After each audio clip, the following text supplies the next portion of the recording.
I want you to know that there's an obsession that I have, that we're living in a very interesting time. And there's a lot going on in the world. A lot. It's just so much easier not to think about it. But one of the things that we're suffering from is we're trying to figure out how to be from Yidden in a modern world in such a way that our children are going to continue living the way we do. And so many people are having such a hard time. 20 years ago they used to call it children at risk.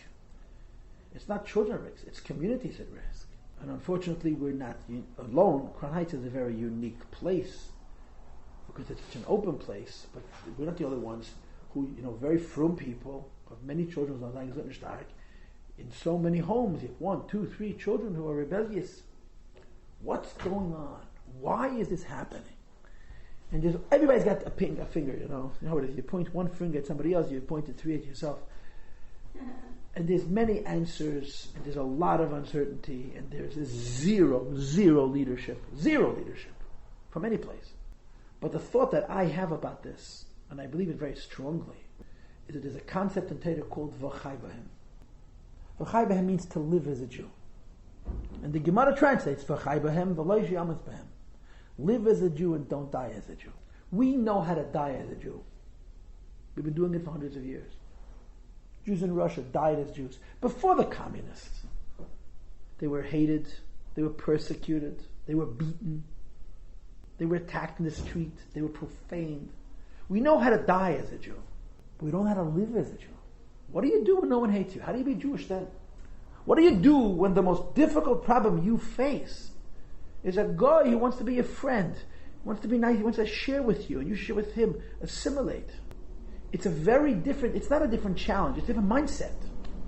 To live as a Jew means, and I know this is going to sound so simplistic, but there's nothing simple about how do you be normal? Jews don't know how to be normal. We know how to be crazy. We don't know how to be normal. And we're faced with a test of normalcy, and we're failing. How is a Jewish home supposed to look? Normal. Normal? That doesn't sound Chassidish. It doesn't sound religious. It is. It doesn't sound traditional. Because we haven't had normal since the golden age of Spain. We haven't had normal such a long time. Jews haven't had normal. So our grandparents who came to this country were dying as Jews here from poverty, from a lack of employment, from a lack of respect. Our grandparents' children appreciated the dying as a Jew that their parents brought from the old country. But the grandchildren, why should I die as a Jew? It's so stupid. Why should I suffer? This is what the kids are saying. Why should I suffer? You want to suffer? It's your choice. To a Jew, suffering is breathing air. But the children are saying, that's not the world I live in. I live in a world where I don't have to suffer. I don't want to suffer. So how do you make Yiddishkeit into something which is not suffrage? We're having a very hard time figuring it out. How do you be a Chassidish Yid, a dedicated Jew, even a Mesidas Nefesh Yid, what we call in our culture a Shlichus, which is the Shlichus is Mesidas Nefesh, and it should be living, not dying.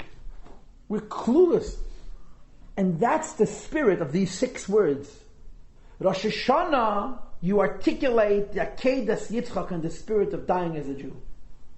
And the person who wrote this prayer wrote it 2,500 years ago. Several thousand years later, someone took that Rosh Hashanah prayer and said, we're saying it every day as an amendment, as a precursor, as an introduction to the Akedas Yitzchak. And he adds 6 words. He adds 6 words to broaden the significance of the Akedah. This is the love of the ancient ones. Avraham, Yitzchak, and Yaakov. Avraham had one life, and Yitzchak has a different life, and Yaakov has a third life. When you take those 3 lives and you hybridize, and you say, okay, if you could synthesize what Avraham contributes, what Yitzchak contributes, what Yaakov contributes, you take away the extreme that was Avraham, you take away the extreme which was Yitzchak, you take away the extreme which was Yaakov, and you have a blend that can only exist, to use a cultural term, it's tefedes, it's normal, it's living. So by adding 6 words to this Elokeinu, we're saying, we're going to say the Akedas Yitzchak every day. But we're not going to mean that every day you have to die as a Jew. We're going to say that the Akedas Yitzchak represents dying as a Jew. That's Rosh Hashanah. But the Akedas Yitzchak also represents living as a Jew. If the Akedah Yitzchak reminds us of Avraham Avinu exclusively, it's about dying as a Jew. If the Akedah Yitzchak, on the other hand, represents all three of us, the whole point of Akedah Yitzchak is we're not remembering the story to remember the sacrifice. We're remembering the story, if you will, to remember that he wasn't sacrificed, but that he was ready to be sacrificed, and that he lived